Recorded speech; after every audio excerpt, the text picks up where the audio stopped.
get Greg and Ryan down there. We'll have Keith work going first, and then we'll get. So Greg, Ryan, Keith.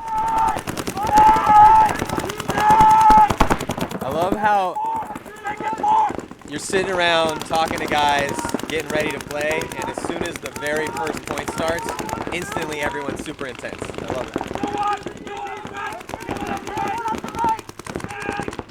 So interesting that for Heat this year is that every single one, every guy on that team has something interesting that happened to them, whether they just came from another team and they had to deal with all that craziness because it's always so hard to leave teams, or they're hurt. You know, like Dizon had to fight through his ankle injury last year, and Woodley's got his shoulder, and you know, and then all the guys coming over. This is always a pretty crucial time for recollection, but also focusing and trying to get it together. It's gonna be, I mean, that's not easy either, to get everyone working on the same page, and that's a tough thing to do, especially when you got a lot of pressure on you. That's added weight. But you know, these guys have been here and done it before, so on different teams, so it's gonna be an interesting story for Heat this year, for sure. Very interesting. It's got to be kind of cool, though, to have some of these guys back on the team that you've played with before. And, you know, I mean, it's a pretty diverse history as far as, you know, your relationship with, like, Moorhead. Right. And Tim. What are your thoughts on this year? I'm super stoked for this season, man. I mean, we got all my favorite friends back. I know, live with these guys, played all with Philly, other teams, Impact. And, you know, bring it full circle, bring them back to the team. And, you know, it's, you know, when you have friends of the team, it's more like a family than anything. So feels really good. I'm happy about it. How hard is it to, you know, you guys come out here and practice for a week straight. You know, typically paintball practices for the majority of the world are weekend practices. So you're only beating the crap out of your body for 2 days. Where you guys are out here beating each other up all week. It's 3 days on, 2 days off, you know, stuff like that. You know, it's rough, but you know, I think it's part to our success. What we've been doing out here, just, you know, grinding it out. And you know, 2 days on for just a weekend, you know, sometimes isn't enough. You know, you get one rhythm in, or you're trying to get something going for the first day, and you finally connect with it the third day, and you can't, you know, after that you go home, right? So what we're doing out here 3 days in a row, you kind of find that step, and then you get everyone on the same page, and then, you know, it just snowballs into there. I think we've set the bar for, you know, how to practice as a professional team now, and just the pace we set, I think it's changing every other team and how they play, and, you know, it's been working for us real well. We're just keep trying to find those little things where, you know, whatever we can do to find the next edge. So I think it's helped a lot.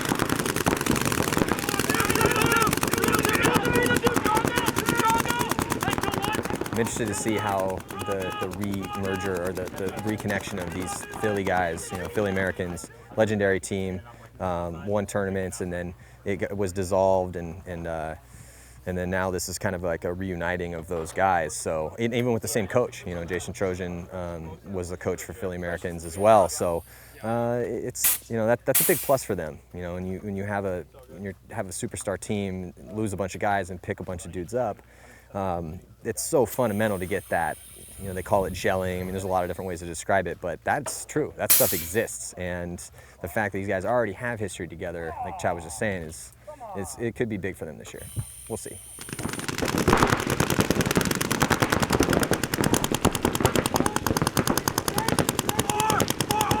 They break the game down to the point where it's like, it's really like a big like chess game. And that's something I've like never really looked at it as. Like there's reasons for everything on the field. Yeah. I like kind of knew about it, but I didn't realize how in depth it was. Yeah, and that's like the next level almost, because I mean, you have a reputation as a weapon, as a wild man. You know, you're very aggressive. You get in people's faces. You make things happen out there. You're never scared to push forward. No. But at the same time, there's a whole nother side of the game. Even when you are pushing forward, there's still this intricate chess match that's going on. And I mean, what are your thoughts on that right now? It's good because it's gonna bring me to the next level, and that's something I've always lacked, and I've known it. But I'm definitely excited to learn more and bring my game to the next level. Where do you see yourself out there playing positionally? You know, because you've been used up the center, you've been used on the D side predominantly for Vicious, and you did some work out there for them. Do you see yourself playing that same role on Heat, or I mean, what are you thinking? I'm thinking be like more like a 2 guy. That's what I think. To D side, it doesn't matter wherever snake side. The first day he had me on the snake side. I was playing the snake side. I played first in the snake, and then I played the 2. But probably more on the D side because that's where I'm more comfortable. Yeah, you'd be a pretty big one, dude. Yeah, I know, right? You gotta work on being more gun dominant in those spots. When you're in those big spots like that, you're the cutoff, right? So it's just like, and it's you or him, because as soon as you roll in, right, put you in, he's gonna go. So you just gotta work on being a little more gun dominant. Not to the death, not where it's just like stand out there and get clacked in the face every time. But you know what I mean? Try to work on rolling off and shit a little bit more. So when he gets you in, just kind of roll off and still keep your gun going. So like on this type of field, if you're playing that thing, you gotta shoot 72 probably every point. So For sure, guys, need to work on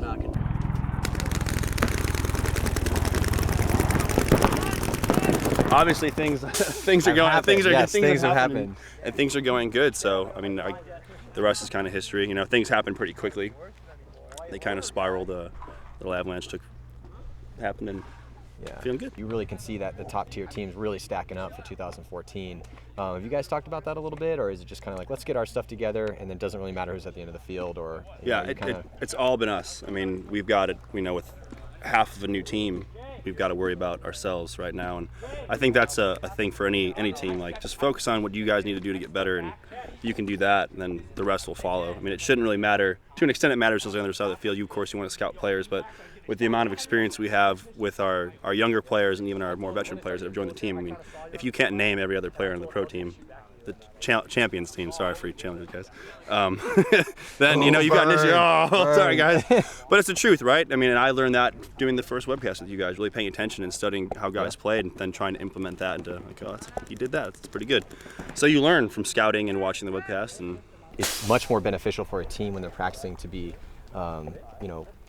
very vigilant on what's going wrong, but at the same time incredibly positive and make it a place where people can make mistakes, because that's really the only way you learn. Be hyper aggressive in practice and then be able to know where that sweet spot is. And I'm seeing this out here firsthand when you guys are hyper positive with each other, and that's awesome, man. Yeah, and I'd say it's something at the same time we know that we have to be cautious of, right? 'Cause, I mean, you don't want to keep feeding each other BS, totally. right? Like, hey, if there's something bad, tell me and get on me, and then at the same time find the positives, because we're gonna get challenged, man. I mean, we're not gonna win every match this year, and I think because a lot of us have played together and we're comfortable with each other off the bat, there's going to be a lot more finger pointing. Like, it's going to get heated, and I can't wait for that, because it's like, hey, remember the first practice? Yeah. Just calm down. When everyone was all just, oh, I love you, buddy, I love you, buddy. Yeah. No. So, but that's part of the competitive nature. But I do agree. I think positive intensity tempered with realism, I think, is definitely the way to go. Realism. Seriously, Yeah, you that's messed it. up. That's the word. You know, I mean, you got to be real with somebody. As he pushed up into the Dorito, I watched it roll forward, and I was like, oh, here we go. The seas have opened. I'm coming. Hey Thomas, did you know you guys shot Ronnie on the go? Yeah, we call it kill one.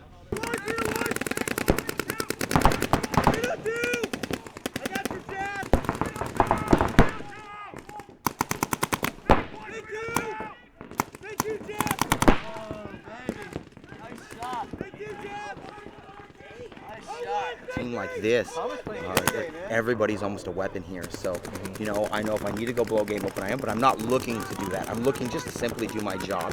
And I don't know much. This weird thing is, like, on my team, I know what I'm going to do. On Excessive, I knew what I'm going to do. I'm going to go and I'm going to produce kills, and that's what I'm going to do. Let everything else, let the chips fall. Here, Jason's like, you could play literally anywhere on the field. I mean, any bunker.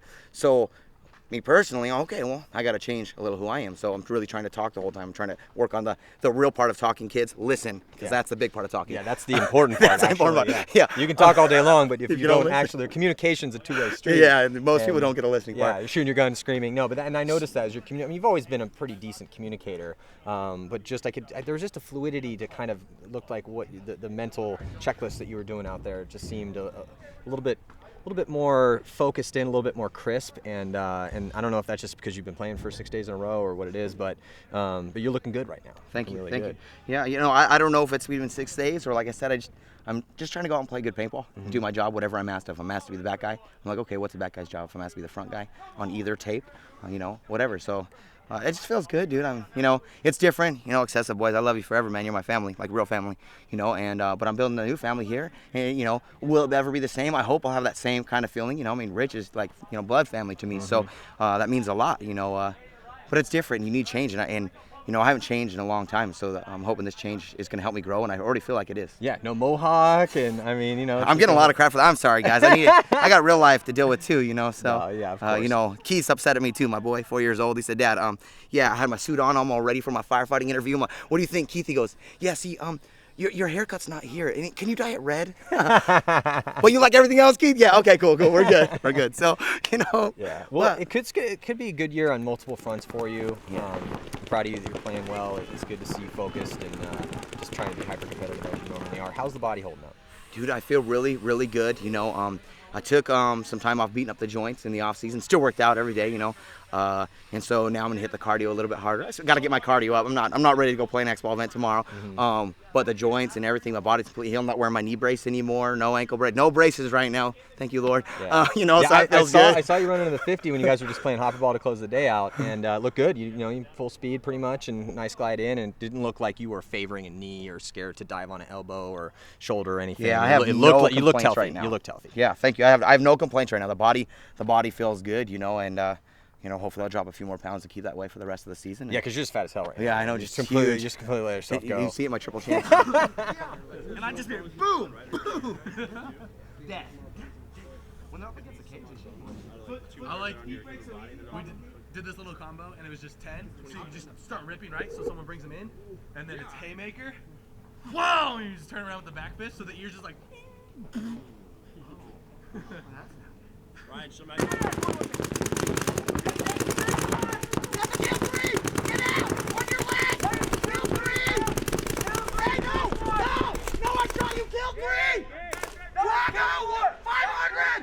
We had the Tokyo on the 4, and we had a Drago. I'm like, there's no reason for me to go forward. I killed Ronnie, it was kill 3. Oh, perfect. That's what I was saying. So when you killed that guy, it was kill 4, and it was only snake 1. So I did miss the Ronnie kill then. But I figured That was closer to the end, so we got Tim was that. right next to me, so I thought maybe he'd see that. You heard the kill out of the 3, right? Yep. Fuck, nice shot. Nice shot. Hey, kill 2. I shoot you? Yeah. God damn it.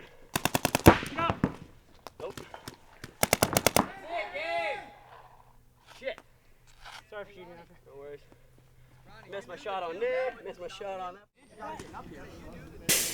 But then eventually, if you want to start making the big moves happen, you need that guy to start. Start getting that guy working together. First off, I want to ask you, how's your ankle doing? Ankle's doing great. Is it? I know you already got through that, but I just with ankle injuries. Yeah, I mean I'm doing a little bit of rehab on it on my own in the gym and stuff. But yeah, it's doing good. I'm in. It's not 100%. Like I don't think it ever will be like most injuries, but it's good. It's ready to go. Well, you look really fast out there. Thank you. You have a pretty cool success story. Coming out of the divisional ranks, getting on heat, and all the early success, Right. and then not only that, but I mean, you don't get it. You weren't getting a ton of playing time as because the way that the lines were run and the stars you had on the team. But I think you handled it, at least from an outside perspective, you handled it really well. And the reps that you got earned you the respect of a lot of guys like me who watch you play every point that you play. But your attacking mentality, and it really seemed like you were able to grasp what you needed to grasp to continue to make yourself a better player.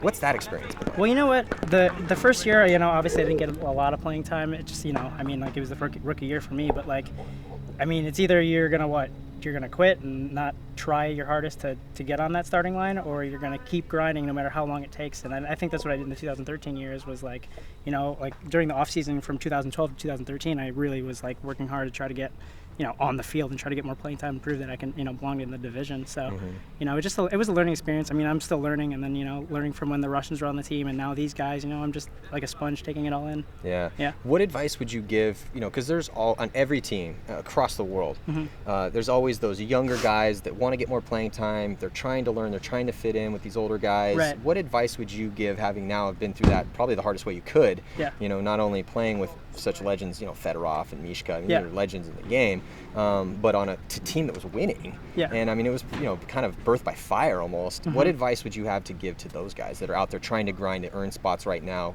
as the season approaches? Like they always say, work hard, but I think it's really all mental. I think it's when you see these players progressing and stuff, I think you really need to just focus on what you need to work on your own, and then just really, put it to use. There's something you're not good at, keep working at it, or there's something you're good at, get really good at it.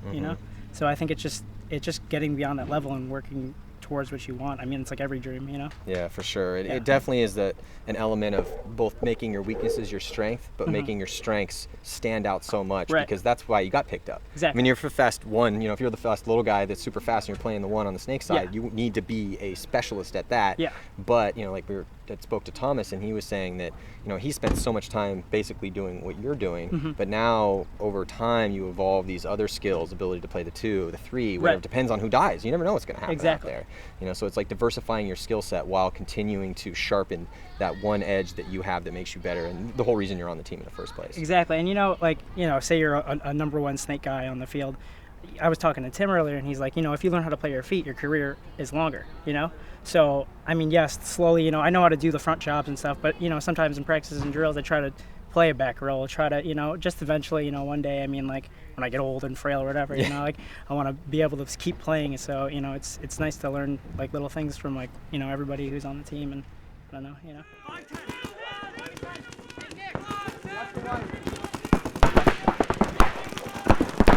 Damn it, I said watch the wire, Ronnie.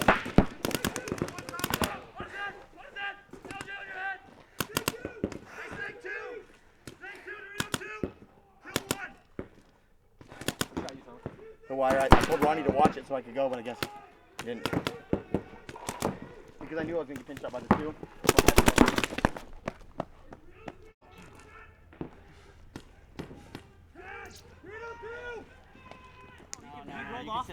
Hey, Ronnie. But I didn't have He wasn't on it for his sake. For your sake. He wasn't on it covering you. He was inside. Okay. But you can still shoot it. I mean, if that guy rolls off and just shoots down late, because you think about it, you're out here squirming around, your legs are like this. Right. There's no way you can cover that. He barely shot me going back in, so I bet if he had dominance, at least he would have shot that guy shooting me. I'm good.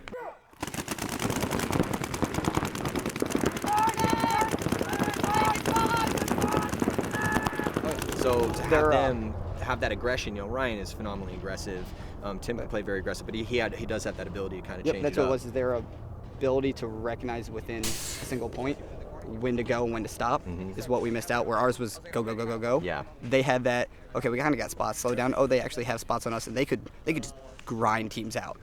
Teams, like, every time we played them, we had all the spots. They just grind us out, and then we'd look around and be like, what? Yeah. They're still in the same bunkers. Like, they didn't even, and like, we didn't know what to do about it. And I think that's stuff that they can help us with. And, Ryan loves to go. Tim actually does. He likes to go forward. He likes to go too, yeah. And Greg too. So it's like, but they have the ability to turn that switch on and just say, slow it down. Like, let's slow play these guys. And showed like we were not good at it. Look at the first 2 events last year.